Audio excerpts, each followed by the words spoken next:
Good morning friends. दोस्तों, हम लोग सीटेट 2023 के लिए मैथ्स के क्वेश्चनों को सॉल्व करते हैं। तो यहाँ पर हम मैथ्स के प्रीवियस ईयर एग्जाम्स के क्वेश्चनों को सॉल्व करेंगे। तो पहला क्वेश्चन है वो सीटेट के 2014 वाला एग्जाम से लिया है। क्वेश्चन इस टाइप से दे रखा है, यदि ए क्यूब बराबर 1+7 बी प्लस 1+7 बराबर 3 तथा 4 की पावर 3 इक्वल्स टू 1+7 + c ऐसे करके दे रखा है, जहाँ पर ए बी सी धनात्मक पूर्णांक हैं। तो a + b + c का मान क्या होगा। हमें a b c की वैल्यू निकाल करके उनको जोड़ देना है, बस इतना करना है। ठीक है, तो सिंपल सा क्वेश्चन है। देखिए, सबसे पहले यहाँ से a निकाल लेंगे, इसमें देखिए b दे रखा तो यहाँ से हम b निकाल लेंगे, और यहाँ पर दे रखा है c तो यहाँ से हम c निकाल लेंगे। तो पहला जो इक्वेशन दे रखा है a⁻³ बराबर 1+7, तो सिंपली ये हो जाएगा a⁻³ बराबर 8। अब यहाँ से हम a का मान निकाल लेंगे। देखिए, a⁻³ है तो इसको लिख सकते हैं 2⁻3। ये 3 कैंसिल कर देंगे तो a बराबर आ जाएगा आपका 2। ठीक है, यहाँ से हमने a का मान निकाल लिया। देखिए, यहाँ से b का मान निकाल सकते हैं। ये दे रखा है b + 1+7 = 3⁻3। तो ये हो जाएगा b प्लस यहाँ पे 8 बन जाएगा बराबर, यहाँ पर हो जाएगा 27। तो यहाँ से b का मान आ जाएगा आपका 27 - 8, तो b = आपका हो जाएगा ये 19। ठीक है, देखिए 17 से 8 जाएगा तो 9 बचेगा, और 2 से 1 जाएगा तो 1 बचेगा। तो b की वैल्यू आपकी 19 आ गई। इसी तरह से हम c का मान यहाँ से निकाल लेंगे। तो देखिए, यहाँ पे है 4⁻3 बराबर 1+7 + c।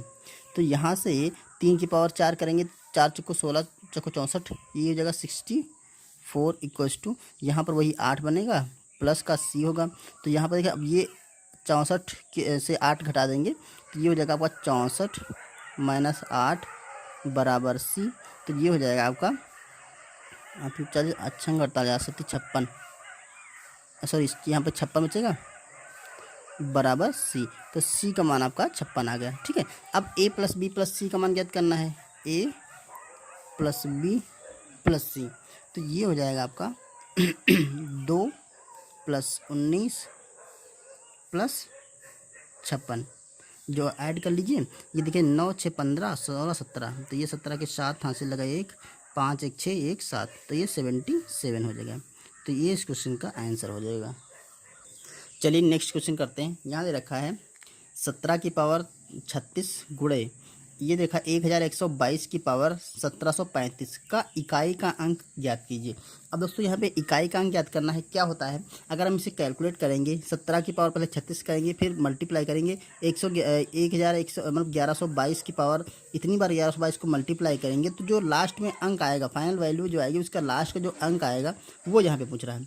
तो ये तो इम्पॉसिबल है कि 100, कहीं ना कहीं ये भी इम्पॉसिबल और ये भी इम्पॉसिबल है, इतना कर नहीं सकते। तो इसको हम ट्रिक से लगाएंगे। ठीक है, तो होता क्या है, अगर पावर जो दे रखी है, ठीक है, उस पावर को हम 4 से डिवाइड करते हैं। जैसे ये दे रखा है 17⁻36, तो हम 36 को 4 से भाग करेंगे। 36 को हम 4 से भाग कर लेंगे।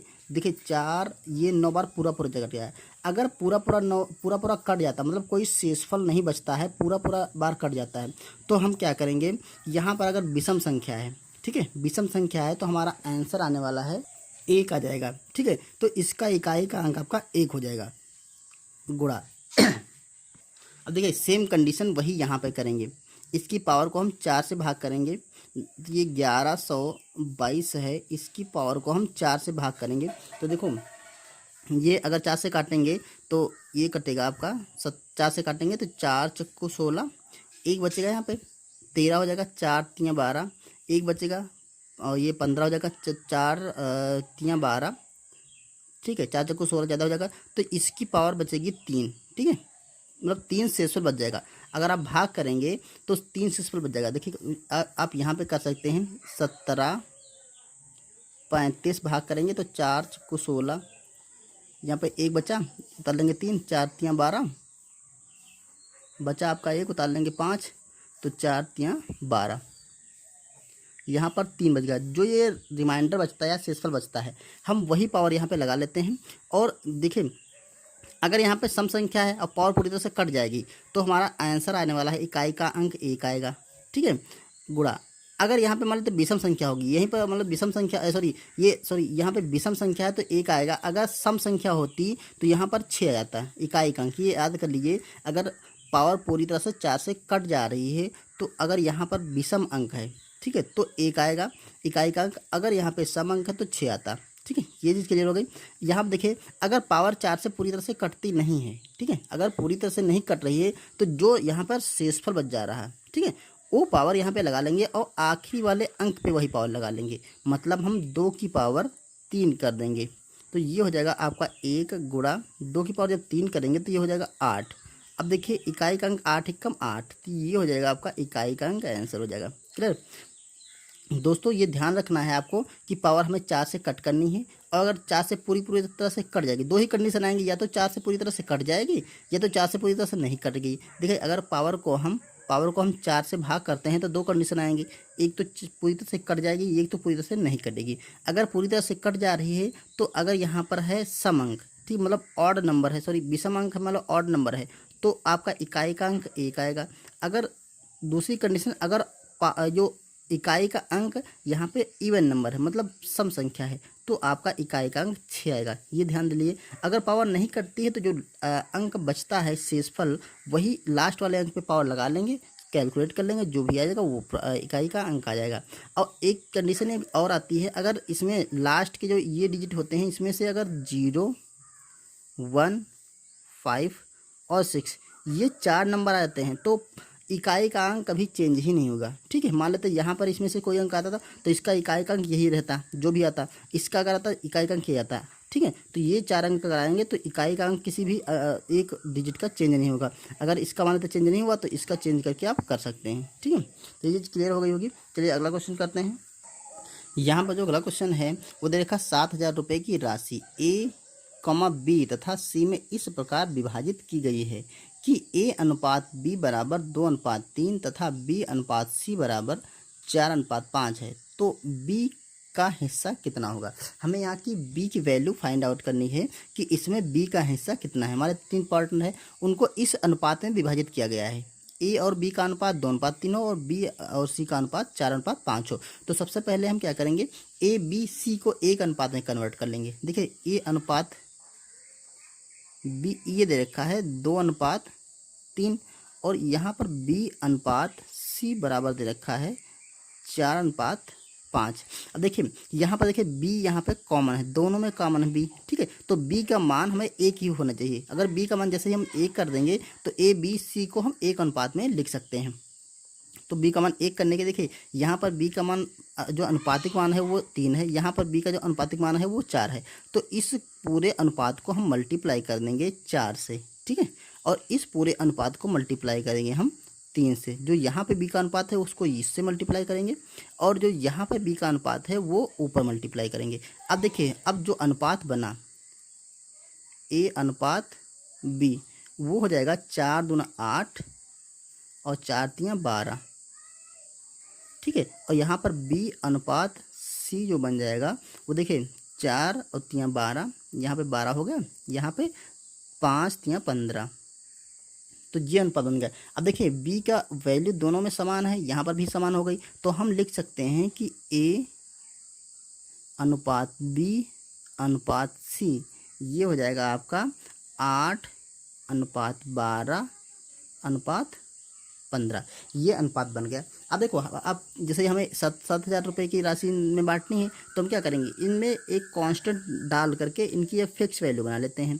तो हम मान लेते हैं A जो है वो है आपका 8x,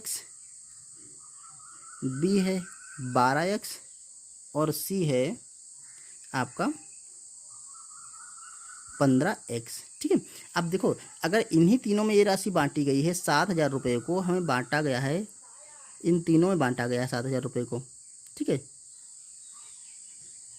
तो इन तीनों को हम जोड़ देते हैं। तो इनको अगर जोड़ेंगे तो देखिए 15 और 12 और 8, 12 8 20 और 10 30 और 5 35, तो ये आ जाएगा 35x।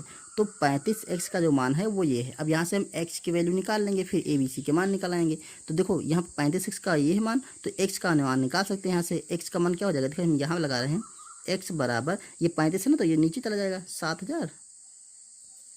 इस 35 को हम नीचे कर देंगे, 35 दूना 70, तो ये आपका आएगा x की वैल्यू आपकी 200 आ गई। ठीक है, जैसे x का मान 200 निकला, हम ए बी सी तीनों के मान निकाल सकते हैं। देखो a का मान हो जाएगा आपका, a का मान 8x था, तो ये बराबर हो जाएगा 8x है, तो 8 से 2 को मल्टीप्लाई, उन्होंने कहा है सिर्फ b का हिस्सा, आप तीनों का हिस्सा निकाल सकते हैं। इसमें x की वैल्यू रख करके तीनों का हिस्सा निकाल सकते हैं। तो देखो a का हिस्सा यहाँ पे आएगा 8 और x की वैल्यू 200 करेंगे, तो 8 दूनी 1600 आ जाएगा। b का हमें मान निकालना था। ठीक है, तो b का मान देखो कैसे निकलेगा। अब 200 यहाँ पे रहे और यहाँ पे 12x है, तो x की जगह 2 रखेंगे ना 200, तो यहाँ पे 12 दूना 24। ठीक है, तो ये हो जाएगा आपका 2400।